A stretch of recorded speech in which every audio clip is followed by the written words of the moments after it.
One of the things about YouTube, I don't know what I'm doing. Honestly, with the budget cut that is being proposed, it essentially annihilates my whole department. Just kind of put these into perspective. So this is officially the look.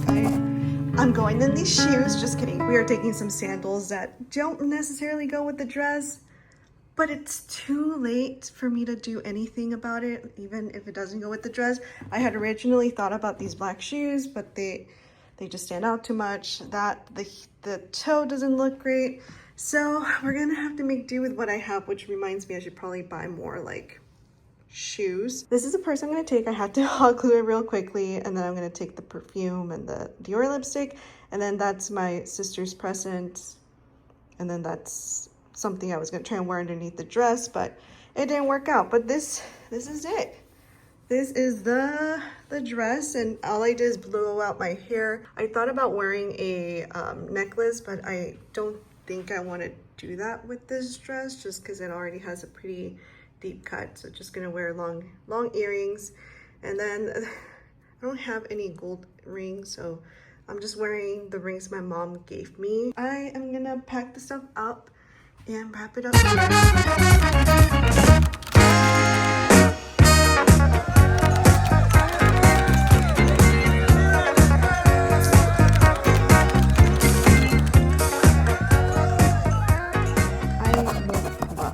But I thought I would start a new blog here. It is daylight, whatever it's called. I still don't know what it's called, but the time has changed and it's rough. It's rough. Before we continue, let me introduce myself. Hi, I am Brenda. I am a 30-something that works and lives here in sunny and bright and nice San Francisco. And usually on my channel, I post blogs about how I'm navigating life in my 30s. So if you enjoy that type of content, I encourage you to check out my other videos as well as subscribe to watch more videos like this. As I mentioned, it is a rough day. So yesterday was my little sister's birthday and it was very, very fun. I didn't stay there the whole night. So right now I'm experiencing a little bit of FOMO. I left like an hour before the party was supposed to end, but apparently people stayed there pretty late. Now I'm like, maybe I should have stayed just like people watch and seeing my family go crazy. I think part of it is just also like, when will this happen again? Because my family, unfortunately, we're not very close as we were when I was younger. Woke up a little late. It's 2:30 and I did take Becky out immediately in the morning because I know that she was probably like needing to go, and I was like, I'm sorry. So I already took care of that. Currently brewing myself some coffee. Ice machine needs to be cleaned. No iced coffee, so I have to do warm coffee, and today's like a good day to have a good iced coffee because it is so sunny and so beautiful outside. I forget how beautiful spring season can be. Like I love fall. My favorite time of the year. But I always forget how beautiful spring is. Like it's so bright. Just constantly in the brightness, and I don't know. It's so beautiful. My apartment is a hot mess. I was a twister yesterday. I couldn't find things. I was like throwing things around, trying to find like the purse for like the party. My dress wasn't working properly. I had so much stuff going on, and my apartment is horrible and it needs to be cleaned. But I woke up late and it's 2:30, so I'm probably not going to clean anything and then head over to Ale's house.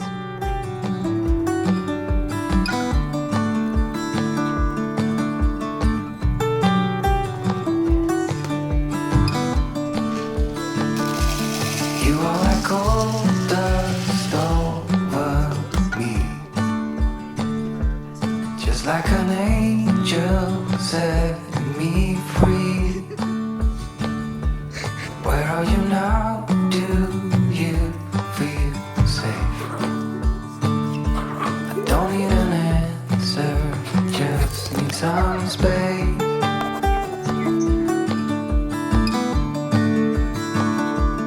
Don't let me darken your front door. That is not what I came here for. Do you still care?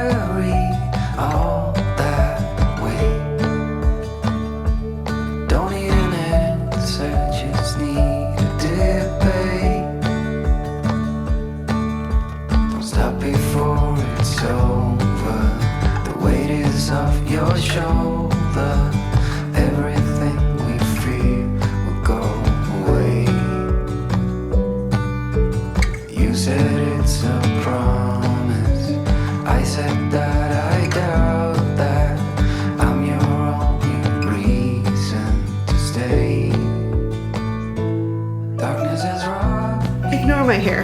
I know, my hair looking a little crazy. I just wanted to sit down in front of the camera, and like per usual, I timestamp things so you don't have to listen to me rant for the next, I don't know, however long I'll be ranting for. I feel like I haven't been on camera, or like I haven't been in the groove of vlogs and videos, and I still owe that one video explaining what I use and all that stuff, and it's still in the plans. However, life has been lifing very weirdly. I have been feeling a little down the past couple of weeks without realizing it. I think one of the things about YouTube is like, even though I'm trying to like stay optimistic, follow my own advice, it is hard to like see subscriber counts go down and views go down, and you're trying to figure out what is going on, what is changing.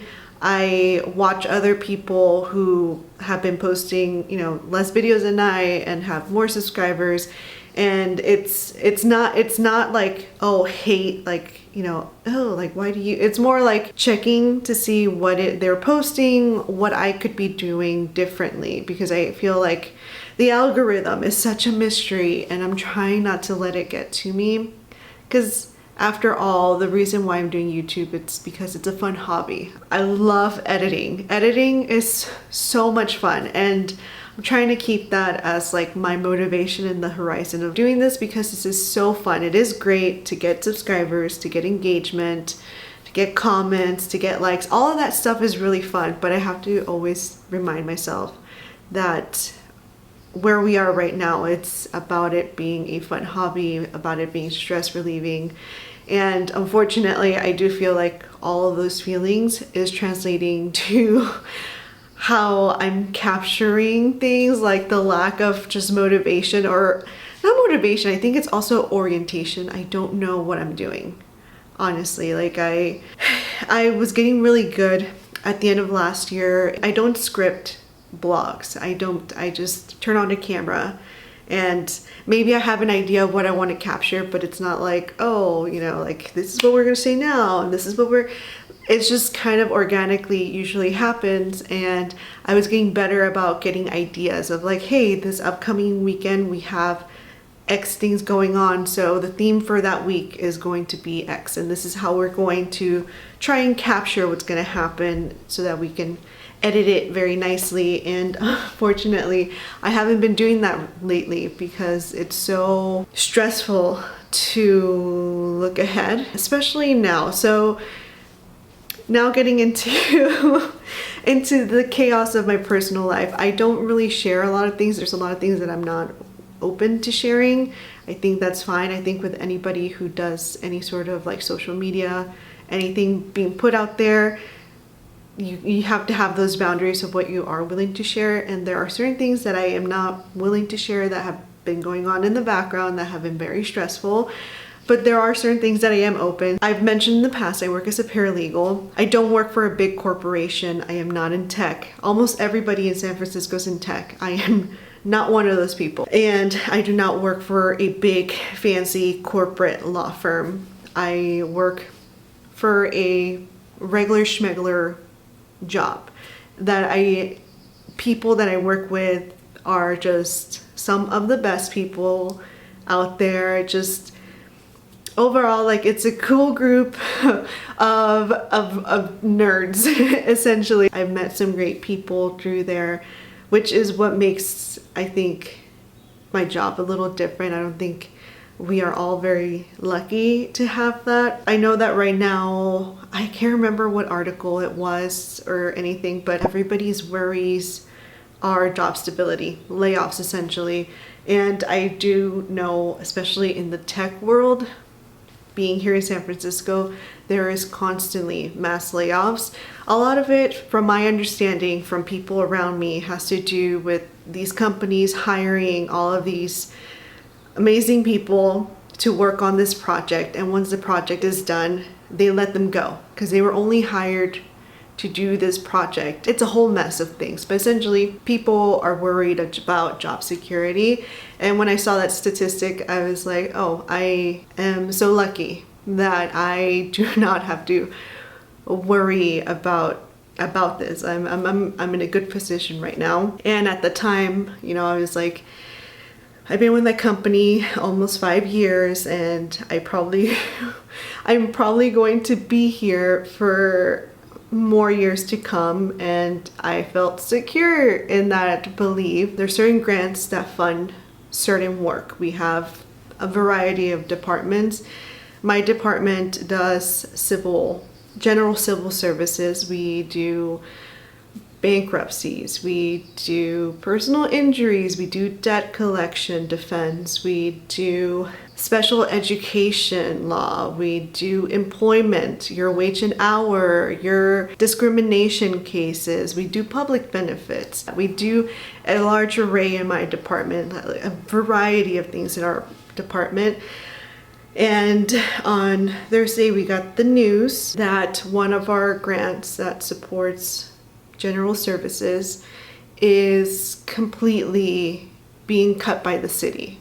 So the city of San Francisco has a large deficit, and the mayor sent out orders that every department had to look at their portfolio and they had to look at their portfolio. Oh my goodness, that's such a hard word. They had to look at their portfolio and determine which department, like where they could do the cutbacks. And the Department of Housing looked at their portfolio and they determined that there was a grant that offers general civil services that they could cut off. And the priority for the city was immigration, housing, LGBTQIA plus rights, and domestic violence, which are all very, very important. It's not saying those don't deserve to be funded, but you know, it's also saying that general civil services deserves to be funded. There are a lot of nonprofits that do elder law, which, you know, covers an array of services for the elder community. And then, like I mentioned, our department, that's kind of what we do. Other departments do similar things. There's not that many services out there. A lawyer can cost you $3 something, $4 something. Lawyers are very expensive, so having legal services is very important. And unfortunately, with the budget cut that is being proposed, that essentially annihilates my whole department. And I wasn't as worried when the news came out, because I was like, no, like, it's fine, we got this. And then yesterday I started kind of worrying, and I was like, oh gosh, like, what does that mean? Because everybody is very worried. We are going to be going to the city to demand that they do not cut off that grant, because we depend on it severely. But it just kind of put things into perspective of like, oh, come June, I could be unemployed, or my job would downsize, but then I'm part of a department that's no longer funded. So like, what does that mean? And part of my brain is like, well, I could always tell them, like, ask to be transferred over to the housing side, because that is my previous experience. But housing is only getting funded for unlawful detainers, which is basically your evictions, and I have no eviction background. So like, I don't know. I don't know what this means. I think it just kind of puts everything in the air again. Like, I had gone from being like, oh my gosh, panic, to like, okay, I found a way, to, oh my gosh, we're panicking again. And so I just wanted to share that, because now I'm at that point where I think I'm like, so, like, I was fine. Like, I slept so well on Thursday, and Thursday was the day we got the news, and I slept so well. I was like, no, we're good, we got this. Friday, I went to work, and maybe it's because I was there with like the company's, like the main boss. He was in the office and he looked rough. And then I talked to my supervisor, and she looked concerned, because she was like, this is my whole department. Like, we are dependent on this money, and without it, we are done. And seeing my coworkers also being like, well, what does this mean? Should we still be taking cases? What does this mean for the clients that we're currently helping? Does that mean we have to cut them off? It's been rough, but the focus right now is to go to the city and explain to them why our services are so important. I think a lot of people don't make the connections of how different areas of law can lead into homelessness, which is the city's priority is addressing homelessness in San Francisco. And a lot of people think of homelessness directly as like eviction equals homelessness. And yes, it does, but you know, there's a lot of things that can happen.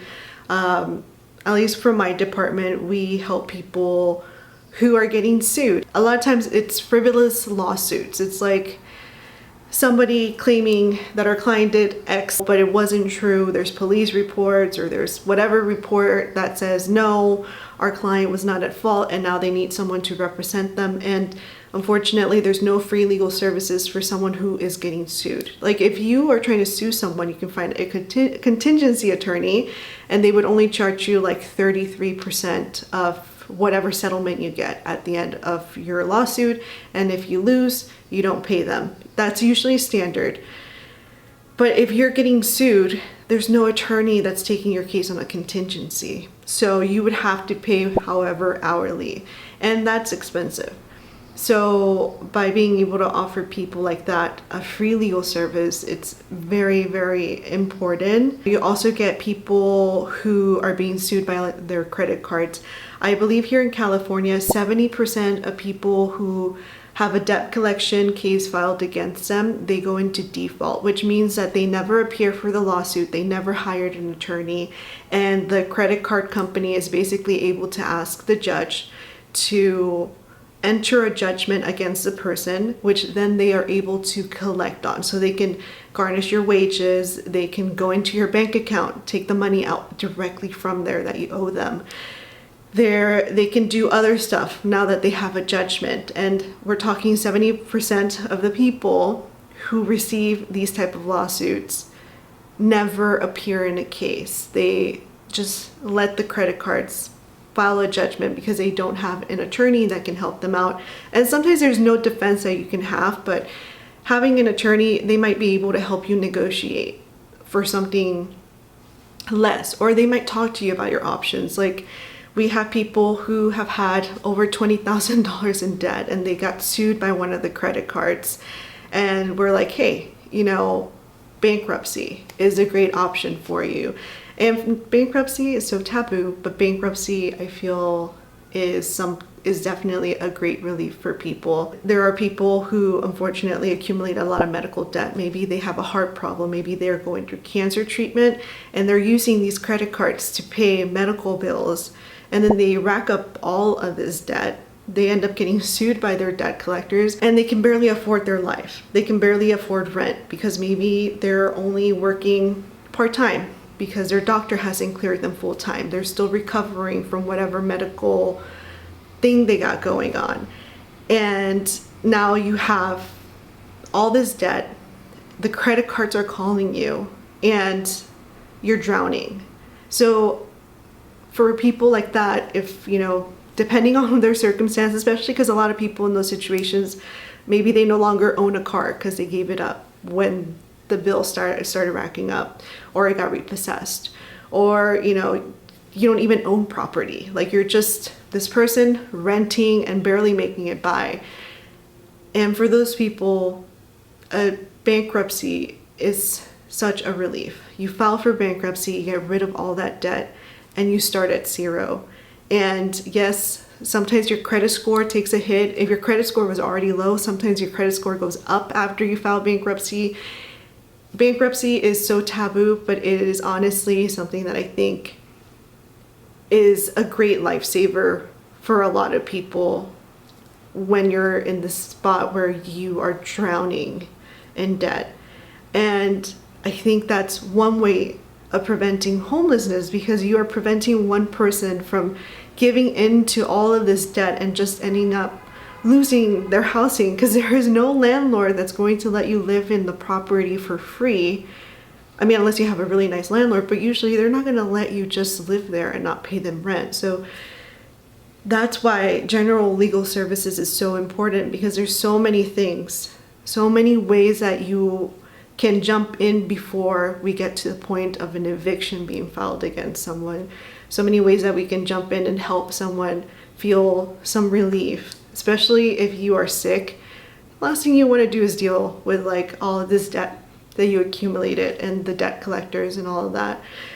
So there's a lot of things. That was a very long rant, but I definitely wanted to share where I am at mentally and how that might be affecting the content. I do want to get back to it because posting videos, making videos that I'm truly proud of is what makes me happy. And right now I need something to kind of hold me over, because we're still all processing what happened. We are potentially going to lose one of our biggest fountains of money and that could possibly mean layoffs. And it is a scary thing to think about. Definitely do not want to go job hunting, and we are currently in a market that is so unsafe. It's been a reality check. It's definitely been a reality check. I trust that things will work out, but right now I just need to panic for a little bit before I go back in again into let me do something about this mode. Just wanted to jump in to say that we'll definitely catch you in the next video. I'm gonna try. I have this burst of energy now that like things are hitting the wall, and the fact that I'm like, no, I like what I do, and I just have a burst of energy to get back onto it and hopefully be posting more more intentionally, I guess. Life is just so uncertain and it's so awful. But I will catch you in the next video. Bye. Some kind of reply. Don't need an answer, just some kind